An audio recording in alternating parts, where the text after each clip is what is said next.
as long as you can get the right advice, you can grow from that. And then also, just like you said, just hire people. So I learned to seek help instead of having to just learn for myself. How have you been able, from a logistical point of view, leverage that, right? So you're doing a couple meals, now you're doing hundreds of meals, you got these big events. How has it looked like to be able to leverage it? Are you hiring people? Are you scaling up? I know it probably went from maybe, once a week grocery trips to multiple grocery trips. It's definitely to be able to scale. Yeah, it's definitely daily grocery trips, especially with the school, because I cook for the school Monday through Friday. So wow. So I'm doing that Shout just out to that. every week. Yeah, appreciate it. I hire help with the cooking and also hire a full-time driver, so that way I don't got to make my deliveries no more. Yeah. Now, as far as like the back end of it, like the business, I'm in a transition to hiring one because I'm trying to turn a hustle into a business. Yeah. It's kind of hard to do that by yourself. So I'm letting to just hire help and just be able to get that off my back, so that way I can focus on the bigger picture, which is cooking the food and the customer service. Not a lot of us like to seek for help, but it's okay to get advice from others. But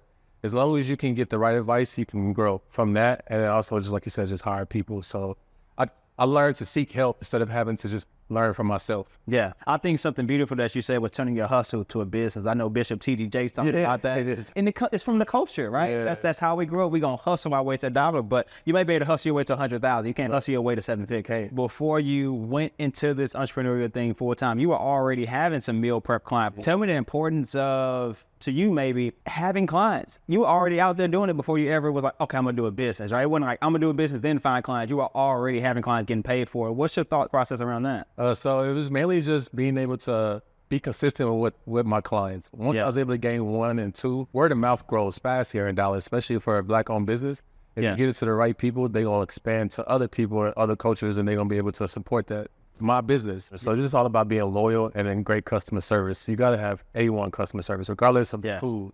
There's restaurants out here, or just businesses that are okay, but their services are A1. So, and that's why they keep coming back. I wouldn't look at your reviews. You got hundreds of reviews on Google, and no offense to the food, but a lot of the reviews about, man, his deliveries are on time. He was professional when he was catering for us. It's all about the things that's happening around us. Yeah. So I would ask you, what's your keys to having a good customer service as an entrepreneur? I was just learning how to be accommodating and just being understanding. Because once I was able to do those things, I applied it to my food. Food's already amazing.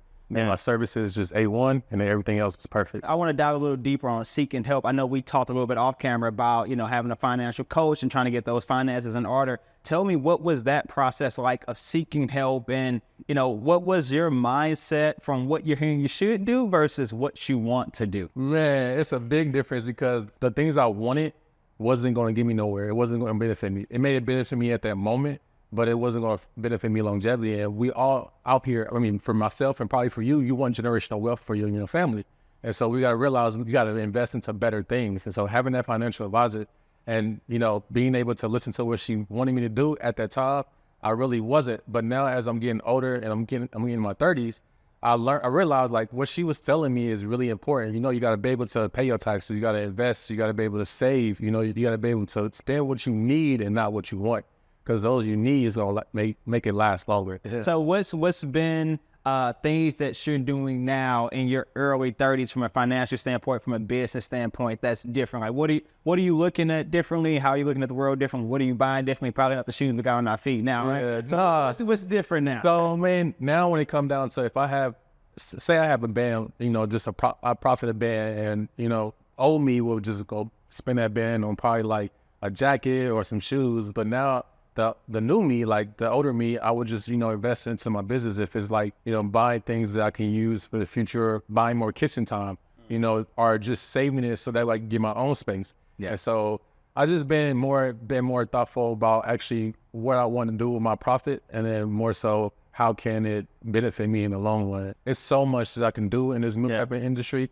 I just got to be able to invest it back into me, since I don't have capital. So I've just been more business savvy when it comes down to my finances.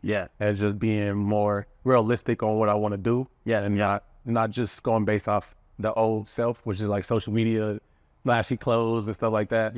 Nah, now I'm just like real chill. I'll buy some clothes from like the thrift store more than anything. So you'll catch me in chef pants and a chef coat.